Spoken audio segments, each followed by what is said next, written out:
Assalamualaikum warahmatullahi wabarakatuh. Saya Muhammad Faik Afifi bin Wahid dari Politeknik Malimau Melaka bernombor pendaftaran 14 DKM 18F1096 akan membentangkan projek 1 projek 2 saya yang bertajuk Easy Cutter. Seterusnya kita pergi kepada pengenalan. Pengenalan Easy Cutter ini ialah pisau adalah salah satu peralatan yang digunakan untuk memotong sayur. Peralatan ini sering digunakan di mana sahaja. Kebiasaannya, pisau yang kerap digunakan akan mudah tumpul dan akan menyukarkan kerja-kerja pemotongan kerana bahan yang digunakan tidak mengikut spesifikasi yang ditetapkan.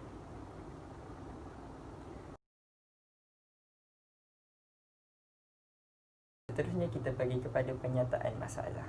Pisau pemotong sayur yang sedia ada di pasaran adalah tidak memenuhi ciri-ciri yang diperlukan, seperti kualiti bilah pisau yang sering patah akibat daripada campuran bahan yang digunakan tidak mengikut spesifikasi yang sesuai. Selain itu, pisau yang digunakan menyukarkan kerja-kerja pemotongan sayur yang banyak, sama ada pada pengusaha restoran dan catering. Di samping itu pula, jika pengguna pisau yang berterusan, mata bilah pada pisau mudah tumpul. Ini sekaligus mengganggu kerja-kerja pemotongan sayur untuk mengasah pisau menggunakan batu pengasah.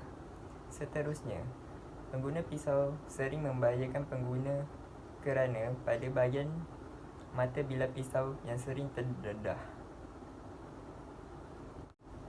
Objektif projek Easy Cutter ini ialah mereka bentuk mesin pemotong sayur yang automatik dengan menggunakan pengasahan ultrasonic HC SR04 yang memenuhi kehendak pengguna. Skop projek bagi Easy Cutter ini ialah bertujuan untuk memastikan projek Easy Cutter ini digunakan di setiap premis pengusaha restoran yang terdapat di Bandar Melaka dan mempunyai ramai pelanggan. Seterusnya kita pergi kepada minggu proses projek.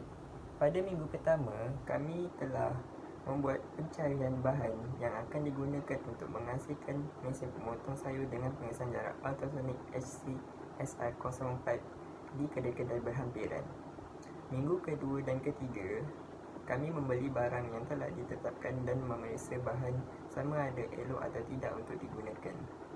Pada minggu keempat dan keenam pula, kami memulakan proses pengaturcaraan dengan menggunakan perisian Arduino. Seterusnya kita pergi kepada barang projek.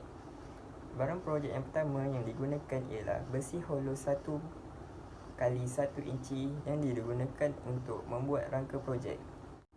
Bahan kedua yang digunakan ialah stainless steel plate 3mm. Digunakan untuk membuat rangka-reka bentuk projek.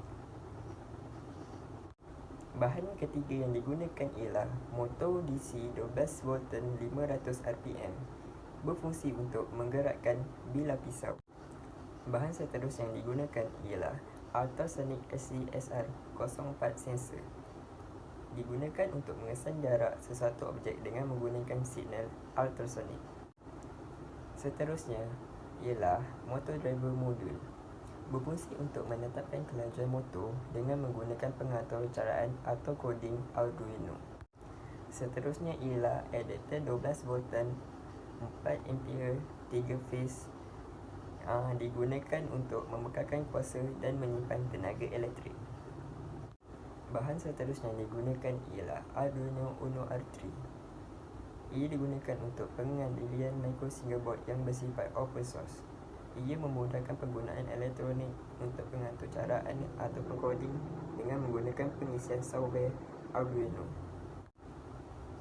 Bahan yang terakhir yang digunakan ialah wayar.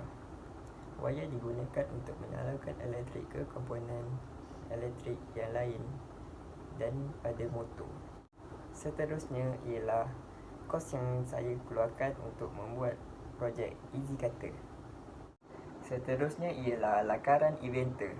Lukisan inventor yang telah saya lakarkan menunjukkan motor DC yang mempunyai nilai kuasa putaran 500 RPM ini digunakan untuk mengurangkan gegaran semasa mesin beroperasi. Selain itu, bahan yang digunakan untuk menutup bahagian putaran motor ialah kepingan stainless steel untuk mengelakkan daripada kakisan karat. Selain itu, pada bahagian atas motor terdapat satu corong yang mempunyai pengesan jarak ultrasonic untuk mengesan sayur yang dimasukkan. Akhir sekali ialah proses pembuatan.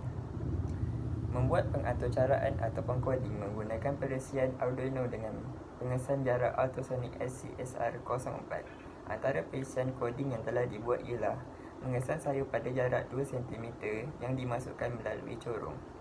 Selain itu, apabila tiada sayur yang dikesan, motor akan auto. Akhir kata, itu sahaja pembentangan projek 1 projek 2 saya yang bertajuk Easy Kata yang akan dinilai oleh panel Encik Syanul bin Mustafa, Pensyarah Politeknik Merlimau Melaka. Sekian, terima kasih.